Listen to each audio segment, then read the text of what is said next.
ഒരു discourse mode question ആണ്. അപ്പോൾ നമ്മൾ ഡിസ്കസ് ചെയ്ത 2 ക്വസ്റ്റ്യൻസും ഒന്ന് പാരഗ്രാഫ് എന്നിട്ട് ആൻസർ ചെയ്യാൻ, ഒന്ന് പോയത്തിലെ ലൈൻസ് എന്നിട്ട് അല്ലെങ്കിൽ സ്പീച്ചിലെ ലൈൻസ് എന്നിട്ട് ആൻസർ ചെയ്യാനാണ്. ഇനി നമ്മൾ ഡിസ്കസ് ചെയ്യാൻ പോകുന്നത് ഒരു ഡിസ്കോഴ്സ് ആണ്. നിങ്ങൾക്ക് എല്ലാവർക്കും വളരെ ഈസി ആയിട്ട് എഴുതാൻ അറിയുന്ന ഡയറിയാണ് ചോദ്യം. Elisenda was overwhelmed with shock on the day she met the Angel.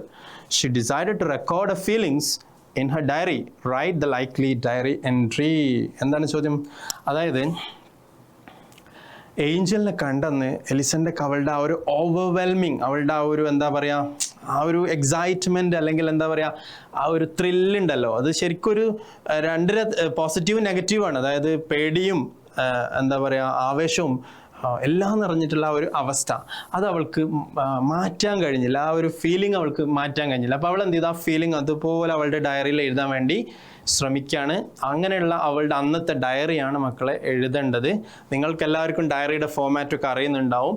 എന്നാലും ഞാനിവിടെ സ്ലൈഡിൽ ജസ്റ്റ് ഒരു സിമ്പിൾ ഫോമാറ്റ് കൊടുത്തിട്ടുണ്ട്. എപ്പോഴും ഡയറി എഴുതുമ്പോൾ നമ്മൾ പഴയ കാലത്തൊക്കെ ഞാനൊക്കെ പഠിക്കുന്ന സമയത്ത് ടീച്ചേഴ്സ് ഈ ഭാഗത്ത് എഴുതാൻ പറഞ്ഞിരുന്നു. എന്തെന്നറിയോ, ഡേയും ഡേറ്റും എഴുതണ്ടേ നമ്മൾ.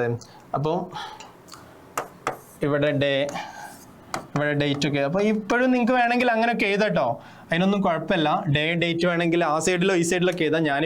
നമ്മളിപ്പോൾ ഈ ഒരു ഇൻ്റർനെറ്റിൻ്റെ ഒക്കെ കാലത്തല്ലേ ജീവിക്കുന്നത്. അപ്പോൾ പൊതുവേ നമ്മൾ ഡേയും ഡേറ്റും ഒക്കെ റൈറ്റ് സൈഡിലാണ്, ഈ സൈഡിലാണ്, മാർജിൻ്റെ സൈഡിലാണ് കൊടുക്കാറുള്ളത്. വേണമെങ്കിൽ നിങ്ങൾ ചിലപ്പോൾ പഠിച്ചിട്ടുള്ളത് ഈ സൈഡിൽ കൊടുക്കണമെന്നായിരിക്കും. അങ്ങനെയും കൊടുക്കാൻ പ്രശ്നമൊന്നുമില്ല കേട്ടോ. അപ്പോൾ നമ്മൾ ഡേ എഴുതുന്നിടത്ത് ഏതെങ്കിലും ഒരു ഡേ എഴുതുക. വെനസ്ഡേ എന്നോ ട്യൂസ്ഡേ എന്നോ ഏതെങ്കിലും ഒരു ഡേ കൊടുക്കുക. ഡേറ്റ് എഴുതുന്നിടത്ത് ഏതെങ്കിലും ഒരു ഡേറ്റ് കൊടുക്കുക. ഓക്കെ, ഫെബ്രുവരി 2026 എന്നോ 2025 എന്നോ എന്തെങ്കിലും ഒരു ഡേറ്റ് കൊടുക്കാം, കുഴപ്പമില്ല. എന്നിട്ട് നമുക്ക് വേണ്ട എന്താണെന്ന് അറിയോ, ഒരു സാല്യൂട്ടേഷനാണ്. ഓക്കെ, സാല്യൂട്ടേഷനാണ് വേണ്ടത്. സാല്യൂട്ടേഷൻ എന്ന് പറഞ്ഞാൽ എന്താണെന്ന് അറിയില്ലേ, നമ്മളിപ്പോൾ കത്തൊക്കെ എഴുതുന്ന സമയത്ത് ഡിയർ ഫ്രണ്ട്, ഡിയർ മം, ഡിയർ ഡാഡ് എന്നൊക്കെ പറയില്ലേ, അതേപോലെ ഡിയർ ഡയറി എന്ന് ഡയറിയോട് തന്നെ പറയാം. ഇത് നിങ്ങളൊക്കെ ചില ആളുകൾക്ക് ഇതൊന്നും ഫെമിലിയർ ആവില്ല. ചില ആളുകൾ വേറൊരു ഫോർമാറ്റിലൊക്കെ ഡയറി പഠിച്ചിട്ടുണ്ടാവും. പക്ഷേ ഇത് നല്ലൊരു രീതിയാണ്. ഡയറി എഴുതുമ്പോൾ എപ്പോഴും ഒരു സാല്യൂട്ടേഷൻ കൊടുക്കുക എന്നുള്ളത്. ഡിയർ ഡയറി എന്ന് എഴുതിയിട്ട് ഒരു കോമ കൊടുക്കുക. ഓക്കെ, എന്നിട്ട് ശരിക്കും എങ്ങനെയുള്ളൊരു ഡയറി, പൊതുവേ ഡയറി എഴുതുമ്പോൾ നമുക്ക് ഒന്നെങ്കിൽ ഭയങ്കര ഹാപ്പി ആയിട്ടുള്ള ഒരു മൊമെൻറ്റിനെ കുറിച്ച് ഡിസ്ക്രൈബ് ചെയ്യാനായിരിക്കും, അല്ലെങ്കിൽ ഭയങ്കര സാഡ് ആയിട്ടുള്ള ഒരു മൊമെൻറ്റിനെ കുറിച്ച് ഡിസ്ക്രൈബ് ചെയ്യാനായിരിക്കും, അല്ലെങ്കിൽ ഭയങ്കര എന്താ പറയുക അൺഫോർഗറ്റബിൾ ആയിട്ടുള്ള എന്തെങ്കിലും ഒരു എക്സ്പീരിയൻസ് ആയിരിക്കും. ഇത് ശരിക്കും സാഡോ ഹാപ്പിയോ ഒന്നല്ല, ഇവിടെ ഒരു അൺഫോർഗറ്റബിൾ എക്സ്പീരിയൻസാണ്, മറക്കാൻ പറ്റാത്തൊരു എക്സ്പീരിയൻസ് ആണ്. അതാണ് ശരിക്കും ഡയറിയിൽ എഴുതേണ്ടത്. അപ്പോൾ ഞാൻ അതിൻ്റെ ഒരു സ്റ്റാർട്ടിങ്, ഒരു ക്ലൂ എന്നുള്ള നിലക്ക് നിങ്ങൾക്ക് കൊടുത്തിട്ടുണ്ട്. It was really an unforgettable day in my life എന്നോ അല്ലെങ്കിൽ ലൈഫ് എന്നുള്ളത് താഴോട്ട് വന്നിട്ടുണ്ട്. ഓക്കെ, എങ്ങനെയാണ്? It was really an unforgettable day in my life, അല്ലെങ്കിൽ today was really an unforgettable day in my life. ഇന്ന് എന്നെ സംബന്ധിച്ച് മറക്കാനാവാത്തൊരു ദിവസമായിരുന്നു. എന്നിട്ട് ബാക്കി നിങ്ങൾ ഇങ്ങനെ, ഞാൻ കണ്ടോ കുറേ കുത്തിട്ട് പോയിട്ടുണ്ട്. ഇവിടെ നിങ്ങൾ എഴുതണം കേട്ടോ, എഴുതാതിരിക്കാൻ പാടില്ല. അത് നിങ്ങൾക്ക് എഴുതാനുള്ളതാണ്, ഞാനത് നിങ്ങൾക്ക് വേണ്ടി സ്പേസ് വിട്ടതാണ്, ഞാനത് എഴുതൂല. എന്നാലും ഞാൻ നിങ്ങളെ ഹെൽപ്പ് ചെയ്യാൻ വേണ്ടി അതൊന്ന് എഴുതി കാണിച്ചു തരാം. എഴുതി കാണിക്കാൻ സമയമില്ലാത്തതുകൊണ്ട് പറഞ്ഞു കാണിച്ചു തരാം, അല്ലെങ്കിൽ പറഞ്ഞുതരാം. എങ്ങനെ നമ്മൾ തുടങ്ങിയത്? It was really an unforgettable day in my life, അല്ലെങ്കിൽ today was an unforgettable day in my life because today I met a strange creature in the backyard of my home. എന്താ പറഞ്ഞതിൻ്റെ അർത്ഥം മനസ്സിലായോ? ഇന്ന് ഞാൻ എൻ്റെ വീടിൻ്റെ ബാക്ക് സൈഡിലുള്ള മുറ്റത്ത് ഒരു സ്ട്രേഞ്ച് ക്രിയേച്ചറിനെ കണ്ടു. നമ്മൾ ഡയറി എഴുതുമ്പോൾ അല്ലെങ്കിൽ എന്ത് എഴുതുമ്പോൾ ശ്രദ്ധിക്കേണ്ട ഒരു കാര്യം എന്താണെന്നറിയോ? എൻ്റെയൊക്കെ ടീച്ചർ അല്ലെങ്കിൽ ഞങ്ങളൊക്കെ സാറ് പറയാറുണ്ട്, ഞങ്ങൾ PGക്കൊക്കെ പഠിക്കുന്ന സമയത്ത് സാറ് പറഞ്ഞൊരു ഓർമ്മയാണ്, ഞാൻ നിങ്ങളായിട്ട് പങ്കുവെക്കാം.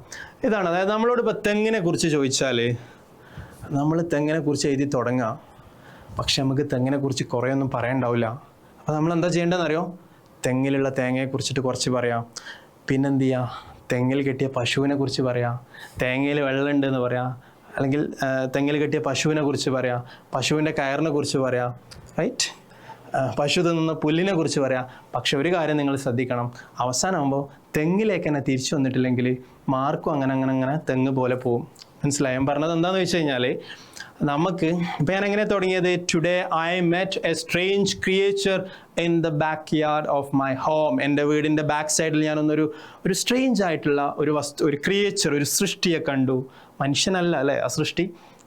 എന്നിട്ട് ആ സ്ട്രേഞ്ച് ക്രിയേച്ചറിനെ കുറിച്ച് വിവരിക്കുക. അതാ ഞാൻ പറഞ്ഞത്, തെങ്ങിനെ കുറിച്ച് ചോദിച്ചാലും തേങ്ങയെ കുറിച്ചിട്ടും പശുവിനെ കുറിച്ചിട്ടൊക്കെ എഴുതാം. അപ്പം ഇനി നമ്മൾ എന്ത് ചെയ്യുക, കുറച്ചിങ്ങനെ ഗ്യാസ് നിറച്ച് വെക്കുന്ന പോലെ സ്ട്രേഞ്ച് ക്രിയേച്ചറിനെ കുറിച്ച് പറയാം അല്ലേ. It was an old man with two enormous wings അല്ലേ. അല്ലെങ്കിൽ the creature looks like an old man. ആ ക്രിയേച്ചർ ഒരു ഓൾഡ് മാനെ പോലെ ഉണ്ടായിരുന്നു. he has two wings. അയാൾക്ക് 2 ചിറകുകൾ ഉണ്ടായിരുന്നു. the wings are enormous. ആ ചിറകുകൾ വളരെ വലുതായിരുന്നു.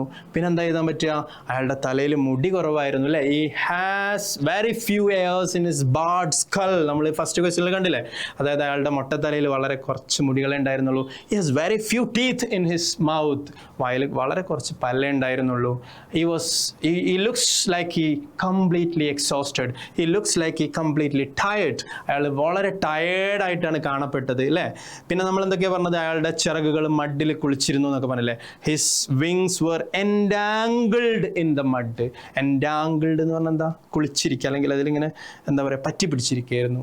ഇങ്ങനെയൊക്കെ എഴുതാൻ പറ്റും. ഓക്കെ, പിന്നെന്താ എഴുതാൻ പറ്റുക, ഇങ്ങനെ മാത്രമല്ല, ഞാൻ പറഞ്ഞില്ലേ തെങ്ങിനെ കുറിച്ച് ചോദിച്ചാൽ തേങ്ങയായി, തെങ്ങിനെ കുറിച്ച് എഴുതി, തേങ്ങയെ കുറിച്ച് എഴുതാം, പിന്നെ ലാസ്റ്റ് തെങ്ങിൽ കെട്ടിയ പശുവിനെ കുറിച്ചൊക്കെ അങ്ങനെ പോവാം. എന്നിട്ട് എന്ത് പറയാം, എന്തായിരുന്നു നമ്മൾ പറഞ്ഞത്, അയാളുടെ ചിറക് അല്ലേ മണ്ണിൽ കുളിച്ചിരിക്കുന്നുണ്ടായിരുന്നു എന്നൊക്കെ പറഞ്ഞിട്ട് ലാസ്റ്റ് പിന്നെ എന്താ, ഇത് ശരിക്കും അന്നത്തെ ഡയറിയാണ്, അന്നത്തെ ദിവസത്തെ രാത്രിക്കത്തെ ഡയറിയാണ്. അപ്പോൾ ലാസ്റ്റ് ഇവളിങ്ങനെ അതിശയിച്ച് ഇരിക്കുന്ന സമയത്ത് അവളുടെ ഹസ്ബൻഡായ പെലായോ വീട്ടിലേക്ക് വരുന്നുണ്ട് അല്ലേ. അപ്പം ഇങ്ങനെ എഴുതാൻ ഡയറിയിൽ, ആഫ്റ്റർ എ ഫ്യൂ hours, കുറച്ച് സമയത്തിന് ശേഷം, കുറച്ച് മണിക്കൂറിന് ശേഷം, my husband Pelayo came. And when he saw the strange creature, and husband ആ സ്ട്രേഞ്ച് ക്രിയേച്ചറിനെ കണ്ടപ്പോൾ, he ran towards me, എൻ്റെ അടുത്തേക്ക് ഓടി വന്നു, and told me who that strange creature was. ആരാണ് ആ സ്ട്രേഞ്ച് ക്രിയേച്ചർ എന്ന് ചോദിച്ചു. And I explained to him that, ഞാൻ അവന്, എൻ്റെ ഹസ്ബൻഡിന്, എൻ്റെ ഭർത്താവിന് വിവരിച്ചു കൊടുത്തു. I don't know who that strange creature was. ഇന്ന് വന്നതാണ്, ആരാണെന്ന് അറിയില്ല എന്നൊക്കെ പറഞ്ഞു അല്ലേ. അങ്ങനെയൊക്കെ പറയാം നമുക്ക്, ഡയറി അല്ലേ. അപ്പോൾ ഇങ്ങനെ വിവരിച്ച് അങ്ങനെ പോവാം. എന്നിട്ട് പറയാം, we together called our neighbor woman. ഞങ്ങൾ രണ്ടുപേരും, ഞാനും എൻ്റെ ഹസ്ബൻഡും ഞങ്ങളുടെ അയൽപക്കത്തുള്ള സ്ത്രീയെ വിളിച്ചു. and the neighbor woman told us that, neighbor woman ഞങ്ങളോട് പറഞ്ഞു, this is not a human being. ഇതൊരു മനുഷ്യനല്ല. this is an angel fell because of heavy rain. നല്ല ശക്തമായ കാറ്റും മഴയും കാരണം നിങ്ങളെ വീടിൻ്റെ മുറ്റത്ത് വീണു പോയിട്ടുള്ള ഒരു മാലാഖയാണ്, ഒരു ഏഞ്ചലാണ്, നിങ്ങൾ ഭാഗ്യവാന്മാരാണെന്നൊക്കെ പറഞ്ഞു. And this really surprised us. ഇത് ഞങ്ങളെ വല്ലാതെ സർപ്രൈസ്ഡ് ചെയ്തു. സർപ്രൈസ്ഡ് ആവുക എന്ന് പറഞ്ഞാൽ ഞങ്ങളെ വല്ലാതെ അതിശയിപ്പിച്ചു. ദൈവം ഞങ്ങളെ രക്ഷിക്കാൻ വേണ്ടി വിട്ടതാണ്. ഒരു നിമിഷം ആ ലേഡി എലിസണ്ട് ആലോചിച്ച് പോകുന്നുണ്ട്, എൻ്റെ മകൻ, അതായത് ഇവൾക്ക് ചെറിയൊരു മകനുണ്ട് അല്ലേ, ഇവർക്ക് രണ്ടുപേർക്കും ചെറിയൊരു മകനുണ്ട്, ആ കുട്ടിക്ക് വയ്യാതായത് കൊണ്ട് കുട്ടിയെ രക്ഷിക്കാൻ ദൈവം അയച്ച മാലാഖയാണോ എന്ന് പോലും ഇവർ ആലോചിക്കുന്നുണ്ട്. അപ്പോൾ ആ കാര്യങ്ങളൊക്കെ നിങ്ങളെ ഡയറിയിൽ വരണം എന്നാണ് ഞാൻ പറഞ്ഞതിൻ്റെ അർത്ഥം കേട്ടോ. എന്നിട്ട് ഡയറി അല്ലേ, ഉറക്കം വരോളം എഴുതുക. ലാസ്റ്റ് എന്ത് ചെയ്യുക, ലാസ്റ്റ് എങ്ങനെ കൺക്ലൂഡ് ചെയ്യാന്നുള്ള അറിയണ്ടേ. ഒരു സാധനം തുടങ്ങിച്ചാൽ പോലെ ഞാൻ നിങ്ങളോട് പറഞ്ഞു, തെങ്ങിൽ നിന്ന് തുടങ്ങിയ യാത്ര ലാസ്റ്റ് തെങ്ങ് തന്നെ തിരിച്ചു വരണം. അപ്പം നമ്മൾ തിരിച്ചു വരാൻ പോവാണ്. എങ്ങനെ തിരിച്ചു വരാമെന്നറിയോ, ഹോ ഗോഡ്, ഹോ ദൈവമേ, anyway I thank you for giving this angel to us എന്നൊക്കെ പറയാം അല്ലേ. ഈ ഒരു ഏഞ്ചലിനെ ഞങ്ങൾക്ക് തന്നതിൽ അതിയായ സന്തോഷമുണ്ട്. I M so grateful. ഞാൻ വളരെ നന്ദിയുള്ളവളാണ്. and I'm feeling sleepy. എനിക്ക് ഉറക്കം വരുന്നുണ്ട്. I feel sleepy. I'm going to sleep now. Good night എന്ന് പറഞ്ഞിട്ട് ഡയറി അവസാനിപ്പിക്കാം. താഴെ പേര് കണ്ടോ, നെയിം എന്നുള്ളടത്ത് എലിസണ്ട എന്ന് എഴുതുക. ഇത്രയും എഴുതി കഴിഞ്ഞാൽ 5 അല്ലെങ്കിൽ 6 മാർക്കും കിട്ടും, അല്ലെങ്കിൽ ഒരു 5.5 മാർക്കെങ്കിലും ഉറപ്പായിട്ടും ഉറപ്പിക്കാൻ പറ്റും. ഓക്കെ, എന്തെങ്കിലും ഡൗട്ട് ഉണ്ടെങ്കിൽ നിങ്ങൾക്ക് താഴെ കമൻറ്റ് ചെയ്തിട്ട് ചോദിക്കാം. അടുത്ത വീഡിയോയിൽ നമ്മൾ അതും കൂടി മേക്കപ്പ് ചെയ്യുന്നതാണ്. ഓക്കെ, അപ്പോൾ അടുത്ത ക്വസ്റ്റ്യനിലേക്ക് നമ്മൾ പോവാണ്. ഇതാണ് ക്വസ്റ്റ്യൻ. ഇത് കുറച്ച് ബുദ്ധിമുട്ടുള്ള ക്വസ്റ്റ്യനാണ്. കാരണം ഇത്രയും നേരം നമ്മൾ ഡിസ്കസ് ചെയ്ത രണ്ട് പാരഗ്രാഫ് ക്വസ്റ്റ്യൻസ് ഡിസ്കസ് ചെയ്തു, ഒരു ഡിസ്കോഴ്സ് ഡിസ്കസ് ചെയ്തു. ഇനി നമ്മളെ പലപ്പോഴും കുഴപ്പിക്കുന്ന എന്നാൽ അധികം ഒന്നും എഴുതാനുണ്ടാവില്ല അങ്ങനത്തെ ഒരു ചോദ്യമാണ് ഇത്. ഗ്രാമർ പാർട്ടിൽ നിന്നുള്ള ക്വസ്റ്റ്യൻ ആണ്. ഇതിൽ നമ്മൾ ഒരുപാട് റൂൾസ് അറിയേണ്ടി വരും. അപ്പോൾ എനിക്കറിയില്ല ഈ ഒരു ചെറിയ വീഡിയോയിൽ എത്രത്തോളം റൂൾസ് ഒന്നും നിങ്ങൾക്ക് പറഞ്ഞുതരാൻ പറ്റുമെന്ന് അറിയില്ല. പറ്റുന്ന പോലെ വളരെ വേഗത്തിലൊന്ന് നോക്കാം. Fill in the blanks with suitable words. ഇതും നമ്മുടെ ഫസ്റ്റ് ചാപ്റ്ററിൽ നിന്നുള്ള ചോദ്യമാണ്. ഇതൊക്കെ നിങ്ങൾക്ക് എക്സ്പെക്ട് ചെയ്യാം കേട്ടോ. പരീക്ഷയ്ക്ക് പബ്ലിക് എക്സാമിന് വരെ നിങ്ങൾക്ക് എക്സ്പെക്ട് ചെയ്യാവുന്ന സെയിം ക്വസ്റ്റ്യൻ നിങ്ങൾക്ക് എക്സ്പെക്ട് ചെയ്ത് ഞാൻ ഉണ്ടാക്കിയതാണെങ്കിലും ഇതേ മോഡൽ വേറെ ക്വസ്റ്റ്യൻസ് ഒക്കെ വരും കേട്ടോ. അപ്പോൾ ഒരു കോൺവെർസേഷൻ തന്നിട്ടുണ്ട്. ഈ കോൺവെർസേഷനിൽ ABCDEF എന്ന് പറഞ്ഞിട്ട് കുറേ ഭാഗം ഫില്ല് ചെയ്ത് ബ്ലാങ്ക് ആയിട്ട് കണ്ടില്ലേ, അവിടെ നമ്മൾ ഫില്ല് ചെയ്യാണ് വേണ്ടത്. ഇതിന് നമ്മൾ അറിയേണ്ട കുറച്ച് റൂൾസ് ഉണ്ട്. നമുക്ക് വളരെ പെട്ടെന്ന് ഒന്ന് നോക്കാം. ഫസ്റ്റ് ആ ഡയലോഗ് ഒന്ന് വായിച്ചു നോക്കൂ. Pelayo, you look worried. Elisenda, you look worried. Pelayo വീട്ടിൽ വരുന്ന ഒരു സീനില്ലേ, ആ സമയത്ത് വൈഫിനെ കാണുമ്പോൾ അവളുടെ മുഖത്തുള്ള ഒരു വേവലാതി കാണുമ്പോൾ ചോദിക്കുകയാണ്, എന്താണ് നീ ക്ഷീണിച്ചിരിക്കുന്നത്, അല്ലെങ്കിൽ എന്താണ് നിനക്കൊരു ബേജാറ്, ടെൻഷൻ എന്താണ്? You look worried. നിനക്കെന്തോ ഒരു ടെൻഷൻ ഉണ്ടല്ലോ. എന്നിട്ട് നിങ്ങൾ ശ്രദ്ധിച്ചോ, ഇവിടെ ഒരു കോം ഉണ്ട്. ഈ കോമൊക്കെ വളരെ പേന സെലക്ട് ചെയ്യട്ടെ. ഈ കോമൊക്കെ വളരെ ഇമ്പോർട്ടൻ്റ് ആട്ടോ. കാരണം ഈ കോമയും ഇവിടെയുള്ള ക്വസ്റ്റ്യൻ മാർക്കുമാണ് ഇവിടെ എന്ത് ആൻസർ ചെയ്യണം എന്നുള്ളത് നമുക്ക് പറഞ്ഞുതരാം. നിങ്ങൾക്ക് കിട്ടിയിട്ടുണ്ടാവും. അതായത് ഇത് ക്വസ്റ്റ്യൻ ടാഗാണ്. എന്താണ്? ക്വസ്റ്റ്യൻ ടാഗാണ്. ക്വസ്റ്റ്യൻ ടാഗിൻ്റെ നിയമമൊക്കെ നിങ്ങൾക്ക് അറിയാമല്ലോ അല്ലേ? പോസിറ്റീവ് സെൻറ്റൻസ് ആണെങ്കിൽ നെഗറ്റീവ് ടാഗ് ആയിരിക്കും, നെഗറ്റീവ് സെൻറ്റൻസ് ആണെങ്കിൽ പോസിറ്റീവ് ടാഗ് ആയിരിക്കും. അപ്പോൾ ഈ ഒരു സെൻറ്റൻസ് പെട്ടെന്ന് നോക്കി. യു ലുക്ക് വറീഡ് എലിസെൻഡ എന്ന് പറയുന്നതിൽ ഏതെങ്കിലും നെഗറ്റീവ് വേർഡ്സ് ഉണ്ടോ? ഇല്ല. നോ ഉണ്ടോ? നോട്ട് ഉണ്ടോ? നണ്ണുണ്ടോ? നെവർ ഉണ്ടോ? അതൊന്നുമില്ല. അപ്പോൾ this sentence is a positive sentence. So the answer will be a negative tag. ആൻസറിൽ വരുന്ന ടാഗ് എപ്പോഴും എന്തായിരിക്കും? നെഗറ്റീവ് ആണ്. അപ്പോൾ നമ്മൾ ചെയ്യേണ്ടത് എന്താണെന്ന് അറിയോ? ഇതിലെ ഓക്സിലറി വേർബിനെ കണ്ടെത്തുക. ഈ യു ലുക്ക് വറീഡ് എന്നുള്ള സെൻറ്റൻസിലെ ഓക്സിലറി വേർബിനെ കണ്ടെത്തുക. ഏതതിലെ ഓക്സിലറി വേർബ്? ഇതിൽ ഓക്സിലറി വേർബ് ഡയറക്റ്റ് ആയിട്ട് കൊടുത്തിട്ടില്ല. അപ്പോൾ നമ്മൾ ഇതിലെ മെയിൻ വേർബിനെ എടുക്കുക. ഏതാ മെയിൻ വേർബ്? ലുക്ക് എന്നുള്ള വേർഡ് എടുക്കുക. ശരിക്കും ശ്രദ്ധിക്കണേ. ലുക്ക് എന്നുള്ള വേർഡ് എടുക്കുക. ഈ ലുക്ക് എന്നുള്ള വേർഡ് വേർബിൻ്റെ എത്രാമത്തെ ഫോമാ? വേർബിന് 3 ഫോമുണ്ട്. V1, V2, V3 ഇങ്ങനെയൊക്കെ ഉണ്ടല്ലോ. ഇപ്പം ലുക്കിൻ്റെ V1 എന്ന് പറയുന്നത് ലുക്ക് തന്നെയാണ്. ലുക്കിൻ്റെ V2 ലുക്ക്ഡ് ആണ് വരിക. ലുക്കിൻ്റെ V3യും എന്താണ് വരിക?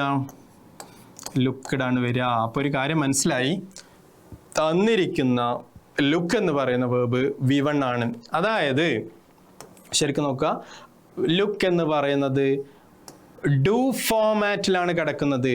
വേർബിന് 3 ഓക്സിലറി വേർബിൻ്റെ ഫോമാറ്റിലേക്ക് നമ്മളിങ്ങനെ മാറ്റിയാൽ ഡു ഫോമും ഡസ് ഫോമും. ഡു ഫോമും ഡസ് ഫോമും V1 ആണ് കേട്ടോ. Did form V2, done form V3. ഏത് വേർബിനെ നമുക്കിങ്ങനെ ഡു ഫോമും ഡസ് ഫോമും ഡിഡ് ഫോമും ഡൺ ഫോം ആക്കാം. അങ്ങനെ ഇത് ചെയ്യാൻ പറ്റുള്ളൂ. വേറെ ഒരു എളുപ്പ വഴികളും ഇതിനില്ല.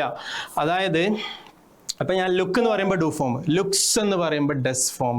ഈ ലുക്സും ലുക്കും V1 ആണ്. പല കുട്ടികളും ലുക്സ് V4 ആയിട്ടൊക്കെ പഠിക്കാറുണ്ട്. അത് തെറ്റാണ്. V4 ഒന്നുമില്ല. ആകെ 3 വേർബ് ഫോമാറ്റ് ഉള്ളൂ. അതിൽ ഫസ്റ്റത്തെ വേർബ് ഫോമാറ്റിൽ 2 വെറൈറ്റി ഉണ്ട്. ഒന്ന് ഡസ് ഫോമും ഒന്ന് ഡു ഫോം. എന്തിനാ ഈ ഡസ് ഫോം എന്നറിയോ?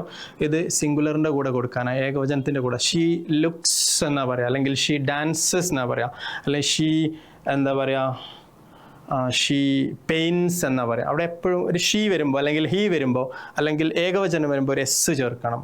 ഓക്കെ, V1 കേട്ടോ. ഇവിടെ നോക്കൂ, യു ആണ്, അതുകൊണ്ട് ലുക്കാണ്. അതൊന്നും നമ്മൾ പറഞ്ഞിങ്ങനെ നീട്ടി വലിച്ച് കൊണ്ടുപോകല്ല. നിങ്ങൾക്ക് ഇത് മനസ്സിലാക്കി തരാൻ വേണ്ടി മാത്രം ജസ്റ്റ് ഒന്ന് പറഞ്ഞെന്നുള്ളൂ. ജസ്റ്റ് ഇത്ര മനസ്സിലാക്കുക, ലുക്കിലുള്ള വേർബ് എന്ന് പറയുന്നത് ഡു ആണ്.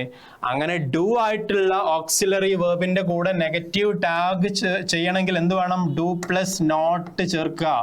Do plus not is equal to എന്താണ്? ഡോണ്ട് ആണ് വരിക. Okay, don't. അങ്ങനെയാണെങ്കിൽ ആൻസർ എന്താ വരിക?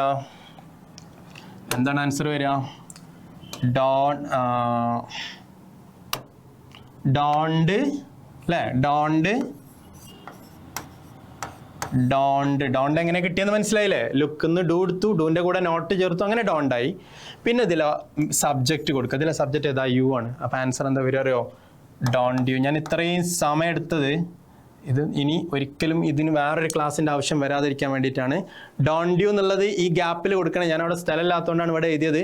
ഡോണ്ട് യു എന്നുള്ളത് ഇവിടെ കൊടുക്കുക. ഓക്കെ, അപ്പോൾ ചോദ്യം നീ വറീഡ് അല്ലേ, don't you look so worried, don't you. അപ്പോൾ എലിസൻ്റെ പറയാണ് യെസ് ഐ ഡു, ഞാൻ വറീഡാണ് എന്ന് അവൾ പറയാണ്. അപ്പോൾ പെലായോ എന്തോ ചോദ്യം ചോദിക്കുന്നുണ്ട്, അതെന്താന്നുള്ളത് നമ്മൾ കണ്ടെത്തണം. അത് കണ്ടെത്താനുള്ള ഒരു ക്ലൂ ആണ് എലിസൻ്റെയുടെ ഉത്തരം, answer. Go and look at the back yard, there is A strange creature. ഒന്ന് പുറകിൽ പോയോക്കി, ബാക്കിലുള്ള മുറ്റത്ത് പോയോക്കി, അടുക്കളയുടെ ഭാഗത്ത് പോയോക്കി, അവിടെ ഒരു സ്ട്രേഞ്ച് ആയിട്ടുള്ള എന്തോ ഒരു ജീവി വന്ന് കിടക്കുന്നുണ്ട്. അപ്പോൾ ചോദ്യം എന്തായിരിക്കും, നീ വറീഡ് ആണോ എന്ന് ചോദിച്ചപ്പോൾ വറീഡ് ആണെന്ന് പറഞ്ഞില്ലേ, അപ്പോൾ എന്തായിരിക്കും, വൈ ആർ യു വറീഡ്, അല്ലെങ്കിൽ വാട്ട് ഹാപ്പൻഡ് എന്നൊക്കെ ചോദിച്ചാൽ മതി. എന്തെങ്കിലും ഒരു WH ക്വസ്റ്റ്യൻ കൊടുക്കുക. Okay, what happen to you എന്ന് ചോദിച്ചാൽ മതി, എന്നാലും മാർക്ക് കിട്ടും കേട്ടോ. വാട്ട് ഹാപ്പൻ ടു യു, നിനക്ക് എന്ത് സംഭവിച്ചു, അല്ലെങ്കിൽ വൈ ആർ യു വറീഡ്.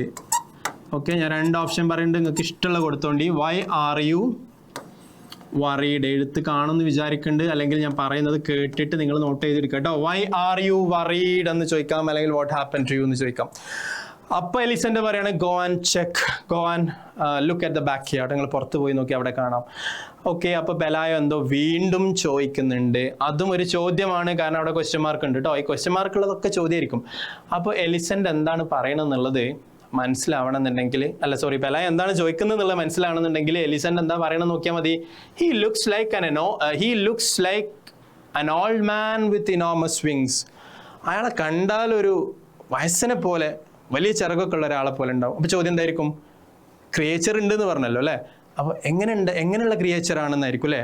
അപ്പോൾ അതെങ്ങനെ ചോദ്യമായിട്ട് നമ്മൾ ചോദിക്കുക, ഇതിൽ നിന്ന് തന്നെ ചോദ്യം ഉണ്ടാക്കുക. He looks like an old man എന്നല്ലേ പറഞ്ഞത്, അപ്പോൾ എങ്ങനെ ചോദിക്കുക, how does he look like എന്ന് ചോദിച്ചാൽ മതി. എങ്ങനെയാണ്, ഹൗ ഡസ്.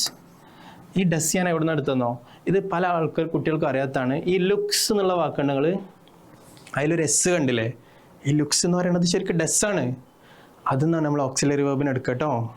അപ്പോൾ ഹൗ എന്ന് പറഞ്ഞാൽ എങ്ങനെ, ഹൗ ഡസ് എങ്ങനെയാണ്, how does the creature look like, the creature ആ വസ്തു, നീ പറഞ്ഞില്ലേ ഒരു വസ്തു ഉണ്ടെന്ന്, അല്ലെ ഒരു ജീവി ഉണ്ട് എന്ന് പറഞ്ഞില്ലേ, how does the creature look like, എങ്ങനെയാണ് ആ ക്രിയേച്ചറിനെ കണ്ടാൽ എങ്ങനെ ഉണ്ടാവും. അപ്പോൾ എലിസൻ്റെ പറയാണ് he looks like an old man with enormous wing, നല്ല പ്രായമായിട്ടുണ്ട്, വലിയ ചിറകുകളൊക്കെ ഉണ്ട്.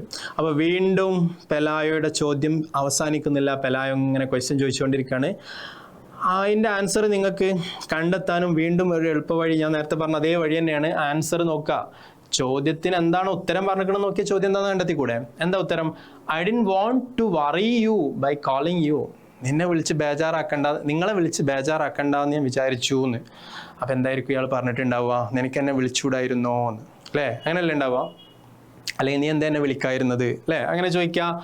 വൈ ഡിഡ് നോട്ട്, അല്ലേ, ഇവിടെ കണ്ടോ ഡിഡിൻറ്റ് എന്ന് കണ്ടോ, ഈ ഡിഡിൻ്റെ തന്നെ നമ്മൾ അങ്ങോട്ട് കൊടുക്കുക. ഉത്തരത്തിലുള്ള ഓക്സിലറി വെർബ് വെച്ചിട്ട് തന്നെ നമുക്ക് ക്വസ്റ്റ്യൻ ഉണ്ടാക്കാം. അത് എസ് ഓർ നോ ക്വസ്റ്റ്യൻ ആണെങ്കിലും WH ക്വസ്റ്റ്യൻ ആണെങ്കിലും ഒന്നും പ്രശ്നമല്ല, അങ്ങനെ തന്നെ ഉണ്ടാക്കിയാൽ മതി. I didn't want to worry you by calling you, അല്ലേ. അപ്പോൾ എങ്ങനെ ആൻസർ ചെയ്യുക, ചോദ്യം എങ്ങനെ ഉണ്ടാക്കുക, why didn't you call me, why didn't you call me, നീ എന്താ എന്നെ വിളിക്കാതിരുന്നത്. അപ്പോൾ answer I didn't want to bother you, I didn't want to worry you by calling you. നിങ്ങളെ വിളിച്ച് ടെൻഷൻ ആക്കണം, നിങ്ങൾ ജോലിക്ക് പോയതല്ലേ എന്ന് വിചാരിച്ചു. ഇനി നോക്കൂ, അടുത്തത് ഇഫ് ക്ലോസ് ആണ്. ഞാൻ മുമ്പത്തെ ഒരു വീഡിയോയിൽ ഇഫ് ക്ലോസിൻ്റെ ഒരു ഡീറ്റെയിൽഡ് വീഡിയോ ചെയ്തിരുന്നു, നിങ്ങളത് കണ്ടിട്ടില്ലെങ്കിൽ പോയി കാണുക. അതിൽ കൃത്യമായിട്ട് എങ്ങനെയാണ് ഫസ്റ്റ് കണ്ടീഷൻ, എങ്ങനെയാണ് സെക്കൻഡ് കണ്ടീഷൻ, എങ്ങനെയാണ് തേർഡ് കണ്ടീഷൻ എന്നൊക്കെ പറയുന്നുണ്ട്.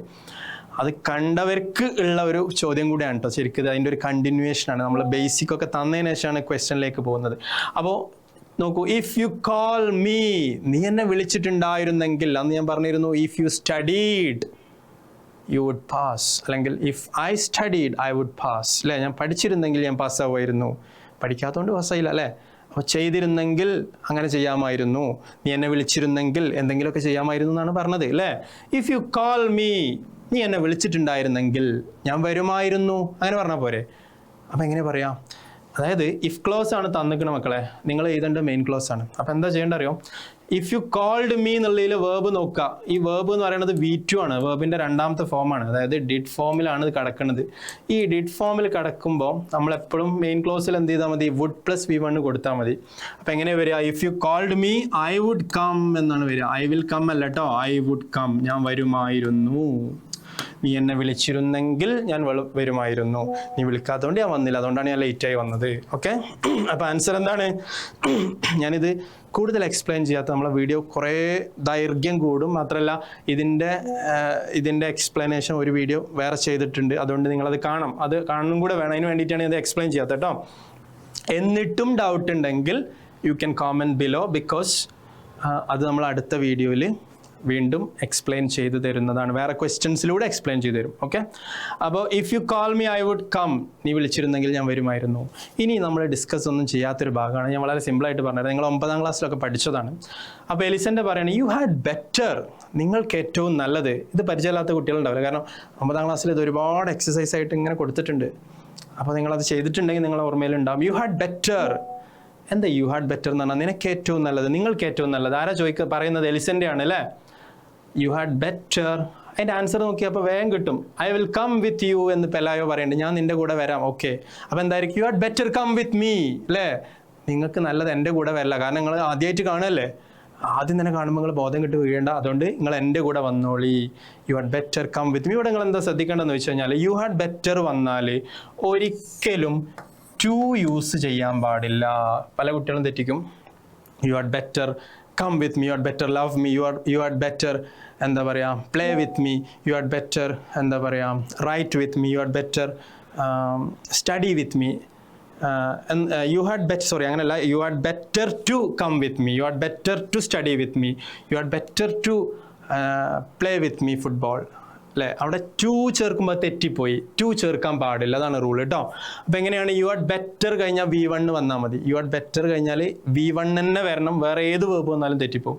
അപ്പോൾ ടു യൂസ് ചെയ്യരുത് എന്നാണ് പറഞ്ഞത്, ചെയ്യണം എന്നല്ല. യു ഹാഡ് ബെറ്റർ പിന്നെ ഒരു വേർബ് അല്ലേ? അപ്പോൾ വേർബ് ഇവിടെ തന്നെ ഉണ്ട്, ആൻസറിലുണ്ട്, കം ഉണ്ട്. അപ്പോൾ you had better come with me എന്ന് പറഞ്ഞാൽ ആൻസർ ആയിട്ടോ. അപ്പോൾ പെലായോ പറയാണ് okay I will come with you, എന്ന് എൻ്റെ കൂടെ വരാം, നിങ്ങളെ കൂടെ വരാം എലിസണ്ട. ഓക്കെ, അപ്പോൾ നോക്കി എത്ര ക്വസ്റ്റ്യൻ ഉണ്ട് ഇവിടെ? 1 2 3 4 5 അല്ലേ? 5 ക്വസ്റ്റ്യൻ. എന്തിങ്ങനെ തന്നെ വരിക. 5ഓ 6ഓ മാർക്കിനാണ് ഈ ചോദ്യം വരിക.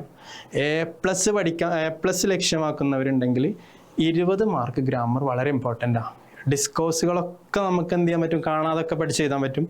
പക്ഷെ ഗ്രാമർ മനസ്സിലാക്കണം, മാത്സ് മനസ്സിലാക്കുന്ന പോലെ മനസ്സിലാക്കണം. കാരണം ആ 20 മാർക്കൊന്ന് കുറച്ച് നോക്കി 60ആയി. A grade കഷ്ടി. പിന്നെ അവിടെ ഇവിടെയൊക്കെ മാർക്ക് വേറെയും പോകുമല്ലോ.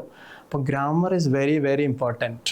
ഓക്കെ, അപ്പോൾ ഇതിൽ നമ്മളുണ്ടല്ലോ ക്വസ്റ്റ്യൻ ടാഗ് നോക്കി, ഇഫ് ക്ലോസ് നോക്കി, യു ഹാഡ് ബെറ്റർ നോക്കി, ക്വസ്റ്റ്യൻ ഉണ്ടാക്കാനും നോക്കി. 4 ടൈപ്പ് ഗ്രാമർ ഈ ഒരൊറ്റ ക്വസ്റ്റ്യനിൽ ഡിസ്കസ് ചെയ്തു.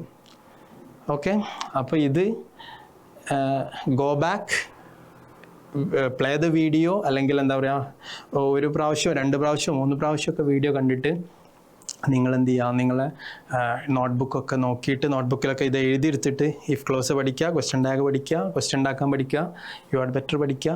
പിന്നെ വേറെ സാധനം കൂടെ ഉണ്ട് കേട്ടോ, റിപ്പോർട്ടഡ് സ്പീച്ച്. അത് ഞാൻ ഇപ്പോൾ പറഞ്ഞ് നിങ്ങളെ ഇടങ്ങാറാക്കണില്ല. അടുത്ത ക്വസ്റ്റ്യനിലേക്ക് പോവുകയാണ് നമ്മൾ. ലാസ്റ്റ് ക്വസ്റ്റ്യൻ ആണ്.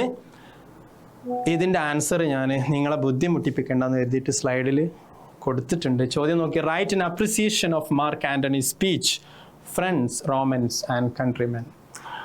അതായത് നമ്മൾ ആദ്യത്തെ ക്വസ്റ്റ്യന് പാരഗ്രാഫ് വന്നിട്ട് ആൻസർ ചെയ്യുക, രണ്ടാമത്തെ പോയിന്റ് തന്നിട്ട് ആൻസർ ചെയ്യുക, മൂന്നാമത്തെ ക്വസ്റ്റ്യൻ എപ്പോഴും ഈ ക്വസ്റ്റ്യൻ ആയിരിക്കും. 100% ഉറപ്പാണ്. അതായത് പോയത്തിൻ്റെ ലൈൻസ് തന്നിട്ടുണ്ടാവും. ഞാനിവിടെ ലൈൻസ് കൊടുത്തിട്ടില്ല, കാരണം അത് നിങ്ങൾക്ക് അറിയാലോ. കാരണം നമ്മൾ ഓൾറെഡി ഫസ്റ്റത്തെ സ്ലൈഡിലൊക്കെ ലൈൻസ് കൊടുത്തതാണ്. ഇവിടെ മാർക്ക് ആൻ്റണിയുടെ സ്പീച്ച് വായിച്ചിട്ട് അതിൻ്റെ അപ്രിസിയേഷൻ എഴുതാനാണ്. എപ്പോഴും അപ്രിസിയേഷൻ എഴുതുമ്പോൾ നമ്മൾ അതിൻ്റെ ഒരു ഇൻട്രൊഡക്ഷനിൽ ആ പോയത്തിനെ കുറിച്ചിട്ട് അല്ലെ ഓതറെ കുറിച്ചിട്ടൊക്കെ എഴുതാറുണ്ട്. ഇത് വ്യത്യസ്തമായൊരു പോയാണ്, കാരണം ഒരു സ്പീച്ച്, ഡ്രമാറ്റിക് സ്പീച്ചാണിത്.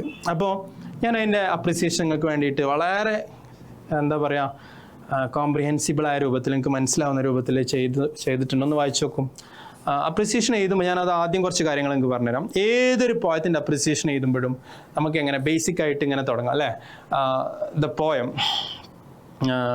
ഏതെങ്കിലും ഒരു പോയട്ടോ. അപ്പോൾ ഏതൊരു പോയം എടുത്താലും the poem lines written in, ഞാനൊരു വേറെ എക്സാമ്പിൾ പറയാണ്, നമുക്ക് പഠിക്കാല്ലാത്തൊരു എക്സാമ്പിൾ പറഞ്ഞിട്ട് ഇങ്ങനെ തുടങ്ങാം. The poem lines written in early spring, അല്ലെങ്കിൽ the poem lines written in early March. ഇതൊക്കെ ഓരോ പോയങ്ങളാണ്. The poem lines written in early spring by William Wordsworth is a beautiful poem which, അല്ലെങ്കിൽ വേണ്ട, ഞാൻ ഒന്നും കൂടെ സിമ്പിളാക്കി തരാം. കേൾക്കുമ്പോൾ ചിലപ്പോൾ നിങ്ങൾക്ക് ഇതൊക്കെയാണോ സിമ്പിൾ എന്നൊക്കെ തോന്നും. അങ്ങനെയല്ല. The poem lines written in early spring the poem Lines Written in Early Spring by William Wordsworth is a beautiful poem which depicts the beauty and glory of nature. അതായത് ഇതിലിപ്പോൾ എന്താ വന്നു വെച്ച് കഴിഞ്ഞാൽ ആ പോയറ്റിൻ്റെ പേര്, അതിലെ തീം, ഈ 3 സാധനങ്ങളും ഫസ്റ്റത്തെ വരി തന്നെ കൊടുത്തു കഴിഞ്ഞാൽ നിങ്ങളെക്കുറിച്ച് ഒരു ഇംപ്രഷൻ ഉണ്ടാവും പേപ്പർ നോക്കുന്ന ആൾക്ക്. അപ്പോൾ ഇതൊന്ന് നോക്കൂ. Friends, Romans and countrymen is a beautiful and famous poem. അല്ലല്ലോ, സ്പീച്ചല്ലേ, പക്ഷെ നമ്മൾ പോയത്തിൻ്റെ ക്രൈറ്റീരിയയിലാണത് പഠിക്കുന്നത്. അതുകൊണ്ട് ഇതിൻ്റെ അപ്രീസിയേഷൻ വരുന്ന ഉറപ്പാണ്. അതുകൊണ്ടാണ് ഞാനത് ഇങ്ങനെ എടുത്തത്. നോക്കൂ. The friends, Romans and countrymen is a beautiful and famous. അല്ലേ, ഇത് വളരെ ഫേമസ് അല്ലേ. ഈ മാർക്ക് ആൻ്റണിൻ്റെ സ്പീച്ച് അറിയാത്ത ആരും ഉണ്ടാവില്ല അല്ലേ. പഴയ കാലത്തെ ആൾക്കാരോടൊക്കെ, നിങ്ങളെ വീട്ടിലുള്ള അമ്മമാരൊക്കെ ചിലപ്പോൾ ഡിഗ്രി പഠിച്ചവരൊക്കെ ഉണ്ടെങ്കിൽ അവർക്കൊക്കെ ഇതൊന്ന് പഠിക്കാണ്ടാവും. അപ്പോൾ ഫേമസ് ആണ്. Famous and beautiful speech delivered by, ഇത് എഴുതിയതല്ലല്ലോ, കവിത അല്ലല്ലോ, എഴുത്തുകാരൻ ആരാന്നുള്ളത് ഞാൻ പറഞ്ഞുതരാം. ഡെലിവേർഡ് ബൈ, പ്രസംഗമാകുമ്പോൾ പറഞ്ഞത് എന്നല്ലേ പറയാം, എഴുതിയത് എന്നല്ലല്ലോ. അപ്പോൾ ഡെലിവേർഡ് എന്ന് പറഞ്ഞാൽ പറഞ്ഞു. ആര് പറഞ്ഞു? By Mark Antony, one of the characters, ഒരു ക്യാരക്ടറാണ്, ഫ്രം വില്യം ഷേക്സ്പിയേഴ്സ് പ്ലേ. ഏതാണ് പ്ലേ? ഇവിടെയൊക്കെ ഇൻവെർട്ടർ കോമ കൊടുക്കണേ, ഞാൻ പെട്ടെന്ന് ഉണ്ടാക്കിയപ്പോൾ മറന്നുപോയതാണ്. മറന്നുപോയതല്ല, പെട്ടെന്ന് ഇങ്ങനെ ചെയ്തതാണ്. ഓക്കെ, അപ്പോൾ William Shakespeare's play Julius Caesar. അപ്പോൾ അവിടെ ഓദർ ആരാന്ന് പറഞ്ഞു? ആരാണ്? വില്യം ഷേക്സ്പിയറിൻ്റെ പ്ലേ ആണ് ജൂലിയസ് സീസർ. അതിലെ ക്യാരക്ടറാണ് മാർക്ക് ആൻ്റണി. അതിൽ അയാൾ പറഞ്ഞ ഒരു സ്പീച്ചാണ് ഏത്? Friends, Romans and countrymen. അപ്പോൾ ഒരു ഇൻട്രൊഡക്ഷൻ, പക്ക ഇൻട്രൊഡക്ഷൻ കേട്ടോ. He gives the speech after the death of Julius Caesar. എപ്പോഴാണ് ഈ പ്രസംഗം പറയുന്നത്? തുടക്കത്തിൽ കുറേ പ്രസംഗിച്ചിട്ടുണ്ട് ജൂലിയസ് സീസറിൻ്റെ ഇതിനെ കുറിച്ചിട്ട്. ഇനി ഞാൻ, കാരണം നിങ്ങൾക്ക് ഇതൊരു കണ്ടിന്യൂസ് വീഡിയോ ആയതുകൊണ്ട് വീണ്ടും അത് പറയുമ്പോൾ ബോറടിക്കും, അതുകൊണ്ട് ഞാൻ അതിൻ്റെ കഥകളൊന്നും പറയുന്നില്ല. He gives the speech after the death of Julius Caesar. Julius സീസറിനെ ബ്രൂട്ടസിൻ്റെ എന്താ പറയുക, പടയാളികൾ, കൺസ്പിറേറ്റേഴ്സ് കൊന്നതിന് ശേഷമാണ്, അതായത് ബ്രൂട്ടസിന്റെ പ്രസംഗത്തിന് ശേഷമാണ് സീസർ ഈ പ്രസംഗം നടത്തുന്നത്. എവിടെ വെച്ചിട്ടാ? At his funeral ceremony in front of the people of Rome. റോമിലെ ജനങ്ങൾക്ക് മുമ്പിൽ അദ്ദേഹത്തിൻ്റെ ശവസംസ്കാര ചടങ്ങിലാണ് ഇത് പറയുന്നത്. അപ്പോൾ ഇതിലുണ്ടല്ലോ എല്ലാ ബേസിക് ഫാക്റ്റുകളും ഇതിൽ അടങ്ങി. അത് ആര് പറഞ്ഞു, എവിടെ വെച്ച് പറഞ്ഞു, ഏത് രാജ്യത്ത് വെച്ച് പറഞ്ഞു, ആരോട് പറഞ്ഞു, ഇതൊക്കെ എഴുതുമ്പോൾ സ്വാഭാവികമായിട്ടും നിങ്ങൾക്ക് എല്ലാ ഫാക്റ്റും അറിയുന്നുള്ളൊരു ഇംപ്രഷൻ നിങ്ങൾക്ക് ഉണ്ടാക്കിയെടുക്കാൻ പറ്റും. അപ്പോൾ ആ ഒരു പാരഗ്രാഫ് അവിടെ അവസാനിപ്പിക്കും. എന്നിട്ട് രണ്ടാമത്തെ പാരഗ്രാഫ് തുടങ്ങാം. In the beginning of the speech, പ്രസംഗത്തിൻ്റെ തുടക്കത്തിൽ mark Antony speaks very politely, വളരെ മാന്യമായിട്ടാണ് ആൻ്റണി സംസാരിക്കുന്നത്.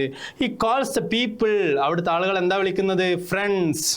He calls the people friends first. ആദ്യം ഫ്രണ്ട്സ്, കൂട്ടുകാരെ എന്ന് വിളിച്ചിട്ടാണ് അഭിസംബോധന ചെയ്യുന്നത്. വിച്ച് ഷോസ്, ആ ഒരു വിളി എന്തിനെയാണ് കാണിക്കുന്നതെന്ന് അറിയോ? Which shows that he wants to be close to them, അവരോടുകൂടെ അവരിൽപ്പെട്ട ഒരാളാണ് നമ്മൾ ആൻ്റണി എന്ന് കാണിക്കുന്ന തരത്തിലുള്ള ഒരു പ്രസംഗമാണ്. He says that he has come to bury Caesar not to praise him. ഇങ്ങനെ ഒരു വേദിയിൽ ഞാൻ പ്രസംഗിക്കുന്നുണ്ടെങ്കിലും ഞാൻ അവിടെ പ്രസംഗിക്കാൻ വന്നതല്ല, ഞാൻ സീസറിനെ ശവസംസ്കാര ചടങ്ങിൽ അല്ലെങ്കിൽ ആ ഒരു അടക്കം ചെയ്യാൻ വന്നതാണ് എന്ന് പറയണം അല്ലേ. At first he seems to support Brutus.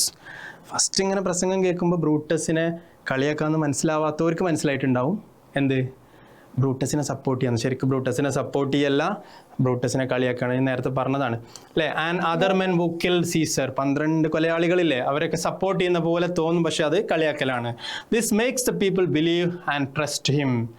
അപ്പോൾ ആളുകൾ എന്ത് ചെയ്തു? ആളുകളുടെ ഒരു ട്രസ്റ്റ്, സീസറിൻ്റെ ആളൊന്നല്ല, സീസറിനെ ന്യായീകരിക്കാൻ വന്നല്ല എന്നുള്ളൊരു ട്രസ്റ്റ് അങ്ങനെ ഉണ്ടാക്കിയെടുത്തു. എന്നിട്ടോ സ്ലൗലി, വളരെ കണ്ണിങ് ആയിട്ട്, അതുകൊണ്ടാണ് ഈ സ്പീച്ച് വളരെ ഫേമസ് ആണ് കേട്ടോ. Antony changes the thoughts of the people. ആളുകളുടെ മനസ്സിങ്ങനെ പതുക്കെ പതുക്കെ സത്യം എന്താന്ന് റിവീൽ ചെയ്ത് മാറ്റി കൊടുക്കുകയാണ്. എങ്ങനെയാണെന്നറിയോ? He keep saying that Brutus is an honourable man. ഒരാളെ കുറിച്ച് കുറേ വട്ടം ഓണറബിൾ, അതായത് ഒരു 2, 3, 4 തവണ പറയുന്നുണ്ട് ബ്രൂട്ടസ് ഈസ് എൻ ഓണറബിൾ മാൻ എന്ന് പറയുന്നുണ്ട്. കളിയാക്കിയാണ് പറയുന്നത്, ബ്രൂട്ടസ് ഓണറബിൾ അല്ല എന്നാണ് പറഞ്ഞത്. പറഞ്ഞതിൻ്റെ അർത്ഥം. ബ്രൂട്ടസ് ഒരു ചതിയനാണ്, കൊലയാളിയാണ് എന്നാണ് പറഞ്ഞതിൻ്റെ അർത്ഥം. ഓക്കെ, അപ്പോൾ ആളുകൾക്ക് മനസ്സിലായി ഇയാൾ കളിയാക്കുകയാണെന്ന് മനസ്സിലായി. Okay, but at the end അല്ലേ, അറ്റ് ദ സെയിം ടൈം എന്തല്ല, he gives examples to prove Caesar was not ambitious. Caesar ambitious അല്ല. സീസറിന് 3 തവണ രാജ്യാധികാരം കിട്ടിയിട്ട് അത് ഒഴിവാക്കിയ ആളാണ്. അയാൾ സെൽഫിഷ് അല്ല. അല്ലെങ്കിൽ സീസർ രാജ്യത്തിനെ സ്നേഹിച്ച ആളാണെന്നൊക്കെ ഒരുപാട് തവണ പറയുമ്പോൾ ആൾക്കാർക്ക് ബോധ്യപ്പെടുന്നുണ്ട് എന്നാണ് അതിൻ്റെ അർത്ഥം കേട്ടോ. അതൊക്കെ നിങ്ങൾ പഠിക്കണം, കാണാൻ പഠിക്കണം. ഈ സാധനം തന്നെ പഠിച്ചാൽ മതി, നിങ്ങൾ വേറെ ഒരു നോട്ടും പഠിക്കേണ്ട, ഈ നോട്ട് മാത്രം പഠിച്ചാൽ മതി. കാരണം ഇതിലെല്ലാം ഉണ്ട്. He says that Caesar helped the poor, cried for them. പാവപ്പെട്ടവരെ സഹായിച്ചവരാണ്, പാവപ്പെട്ടവർക്ക് വേണ്ടി കരഞ്ഞ ആളാണ്. And refused the crown when it was offered to him. 3 തവണ ക്രൗൺ, രാജ്യ അധികാരം, കിരീടം കൊടുത്ത് വേണ്ടാന്ന് പറഞ്ഞ ആളാണ്. This makes the people think deeply and doubt Brutus. പെട്ടെന്ന് ഇങ്ങനെയൊക്കെയാണോ സീസർ എന്ന് തോന്നിയപ്പോൾ ബ്രൂട്ടസിനെ എന്ത് ചെയ്തു? ബ്രൂട്ടസ് സീസറിന് കുറ്റം പറഞ്ഞില്ല ആദ്യം. അതുകൊണ്ട് ബ്രൂട്ടസ് ആണോ ശരിക്കും ചതിയനെന്ന് ആളുകൾ റീതിങ്ക് ചെയ്യാൻ തുടങ്ങി എന്നാണ് അർത്ഥം കേട്ടോ. Antony also touches the emotions of the crowd.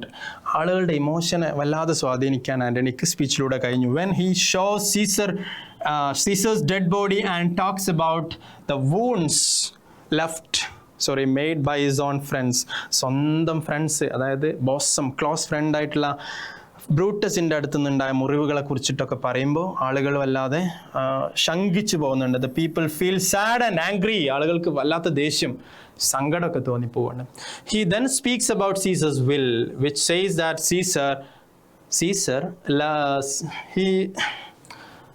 Caesar left money and left for the citizens of the Rome. അതായത് ഒരുപാട് പണവും സമ്പാദ്യവും വീടുകളൊക്കെ റോമിലെ സിറ്റിസൺസിന് ഉണ്ടാക്കി കൊടുത്തിട്ടാണ് നമ്മളെ സീസർ മരിച്ചു പോയിട്ടുള്ളത്. This finally turns the people completely against the conspirators. ഈ 12 കൊലയാളികൾക്കെതിരെ തിരിയാൻ ഇത് മാത്രം മതിയായിരുന്നു എന്നുള്ളതാണ്. ദ സ്പീച്ച്, അപ്പോൾ അതൊരു പാരഗ്രാഫായിട്ട് കൊടുക്കാം. ഇനി ഇതിൻ്റെ ഫൈനൽ പാരഗ്രാഫാണ്. The speech is very effective because of it simple words and strong emotions. എപ്പോഴും അപ്രിസിയേഷൻ എഴുതാൻ വരുമ്പോൾ ഒരു ചോദ്യം എങ്ങനെ ആയിരിക്കും? Write in appreciation by focusing on the poetic devices, language etcetera എന്നൊക്കെ ചോദ്യത്തിലുണ്ടാവും. അതിലെ പോയറ്റിക് ഡിവൈസ്, മീറ്റർ, റൈം, മറ്റത് മറിച്ചതൊക്കെ നിങ്ങൾ നോക്കിയിട്ട് എഴുതണമെന്നുണ്ടാവും. അപ്പോൾ അത് ശരിക്കും, അപ്പോൾ ഫസ്റ്റ് പാരഗ്രാഫ് എന്ന് പറയുന്നത് ഒരു ഇൻട്രൊഡക്ഷൻ, സെക്കൻഡ് അതിൻ്റെ കണ്ടന്റ്, ഫൈനൽ പാരഗ്രാഫ് എന്ന് പറയുന്നത് അതിലെ പോയറ്റിക് ഡിവൈസാണ്. അതാണ് ഇപ്പോൾ ഞാൻ പറഞ്ഞു വരുന്നത്. The speech is very effective because of the simple words and strong emotions. Mark Antony does not openly blame the conspirators at first but cleverly makes the people understand the truth themselves. ആദ്യം അവരെ കളിയാക്കാന്ന് തോന്നിയില്ല, പിന്നെ എന്ത് ചെയ്തു? അയാളുടെ ആ ലാംഗ്വേജിൻ്റെ പ്രത്യേകതയാണല്ലേ, ആ ഒരു സ്പീച്ചിൻ്റെ. ചില ആൾക്കാരെ പ്രസംഗമൊക്കെ കണ്ട് നമുക്ക് ഇങ്ങനെ ഇരുന്ന് കേൾക്കാൻ തോന്നും, അതേപോലത്തെ ഒരു പ്രസംഗമാണ്. അങ്ങനത്തെ ക്വാളിറ്റി ഉള്ള വേർഡ്സും ലാംഗ്വേജ് ഉപയോഗിച്ചിട്ടുണ്ട്. അതാണ് ഈ ലാംഗ്വേജിൻ്റെ പ്രത്യേകത. അതായത് റെട്ടോറിക്കൽ ക്വസ്റ്റ്യൻ ഉപയോഗിച്ചിട്ടുണ്ട്, ഐറണി ഉപയോഗിച്ചിട്ടുണ്ട് അല്ലേ. എന്തായിരുന്നു ഐറണി? നിങ്ങൾക്ക് ഓർമ്മ ഉണ്ടോ? Does this in Caesar seem ambitious എന്ന് ഇടയ്ക്കിടയ്ക്ക് ചോദിക്കുന്നുണ്ട്. ഇതാണോ അംബീഷ്യസ് ആയ സീസർ അല്ലേ? ഒരു ചോദ്യമാണ്, റെട്ടോറിക്കൽ ചോദ്യം, ആൻസർ പ്രതീക്ഷിക്കാത്ത ചോദ്യമാണ്. അതൊക്കെ നിങ്ങൾ ഇവിടെ എഴുതണം കേട്ടോ. ഓക്കെ, ഞാൻ കൺക്ലൂഡ് ചെയ്യാം. In the concluding part, this speech is also appreciated for the use of figures of speech and poetic devices. Repetition is used when Antony repeatedly calls Brutus is an honorable man. Brutus is an honorable man എന്നുള്ളത് കുറേ വട്ടം ഉപയോഗിച്ചിട്ടുണ്ട്. അതുകൊണ്ട് അതൊരു റിപ്പീറ്റേഷനാണ്, അതൊരു ടെക്നിക്കാണ്.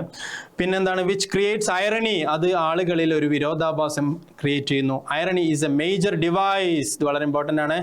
In the speech as Antony says one thing, ഒരു കാര്യമാണ് പറയുന്നത്, ബട്ട് മീൻസ് അനദർ തിങ്.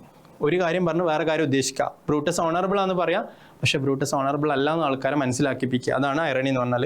പിന്നെ ഞാൻ നേരത്തെ പറഞ്ഞ rhetorical questions are used to make the Caesar's wounds as rhetorical questions are used to make the audience think speech as Antony says. അതല്ല, മാറിപ്പോയിട്ടുണ്ട്, വായിച്ചത് മാറിയതാണ്. എന്തായിരുന്നു? ഒന്നുകൂടെ വായിക്കട്ടോ. Rhetorical questions are used to make the audience think, such as asking whether Caesar was really ambitious. ഇങ്ങനെ ambitious ആണോ പിന്നെയും ചോദിക്കുമ്പോൾ ആൾക്കാർക്ക് ഇയാൾ ശരിക്കും കളിയാക്കാണോ എന്ന് തോന്നും. അതാണ് പറഞ്ഞതിൻ്റെ അർത്ഥം. മെറ്റഫറും യൂസ് ചെയ്തിട്ടുണ്ട്. Metaphor is seen when Antony refers to Caesar's wounds as poor dumb mouths എന്ന് പറയുമ്പോൾ അത് ശരിക്കും എന്താണ്, ഒരു കമ്പാരിസൺ ആണ്, മെറ്റഫറാണ്, മുറിയാണ്, മുറിവിനെ കമ്പയർ ചെയ്യാണ്. ഗിവിങ് ദ ഹ്യൂമൻ ക്വാളിറ്റീസ്, അതിന് ഒരു തരം എന്താ പറയുക, മനുഷ്യൻ്റെ ക്വാളിറ്റി, ശരിക്കും അതിന് പെർസോണിഫിക്കേഷൻ എന്നൊക്കെ പറയും കേട്ടോ. അതൊന്നും ഇപ്പോൾ നിങ്ങൾ എഴുതണ്ട, നിങ്ങൾ ജസ്റ്റ് ഇതിങ്ങനെ പഠിച്ച് എഴുതിയാൽ മതി. These devices make the speech more powerful and interesting. ഈ ഡിവൈസുകളൊക്കെ പ്രസംഗത്തിനെ വളരെ പവർഫുള്ളും ഇൻട്രസ്റ്റിംഗും ആക്കി മാറ്റുന്നു. ഓക്കെ, അപ്പോൾ നമ്മൾ ഇന്ന് ഇവിടെ നമ്മുടെ ഈ ക്വസ്റ്റ്യൻ ഡിസ്കഷൻ ഇവിടെ അവസാനിപ്പിക്കണം. അപ്പം ഒന്ന് ജസ്റ്റ് ഒന്ന് റീവൈൻഡ് ചെയ്യാം. ആദ്യം നമ്മളൊരു പാരഗ്രാഫ് ക്വസ്റ്റ്യൻ ഡിസ്കസ് ചെയ്തു, പിന്നെ നമ്മളൊരു പോയം തന്ന് അതിൽ ആൻസേഴ്സ് കണ്ടെത്താൻ ശ്രമിച്ചു, പിന്നെ നമ്മളൊരു ഡയറി എഴുതാൻ ശ്രമിച്ചു, പിന്നെ എന്തായിരുന്നു ഒരു ഗ്രാമർ പാർട്ട് ചെയ്തു. We also discussed an appreciation. So ഇത്രയേ ഉള്ളൂ ഇന്നത്തെ video. If you have any doubt, comment on the comment box so that I can clarify your doubts in the coming video. So for the time being, we are winding up this video. Thank you. Have a nice day. Okay, thank you.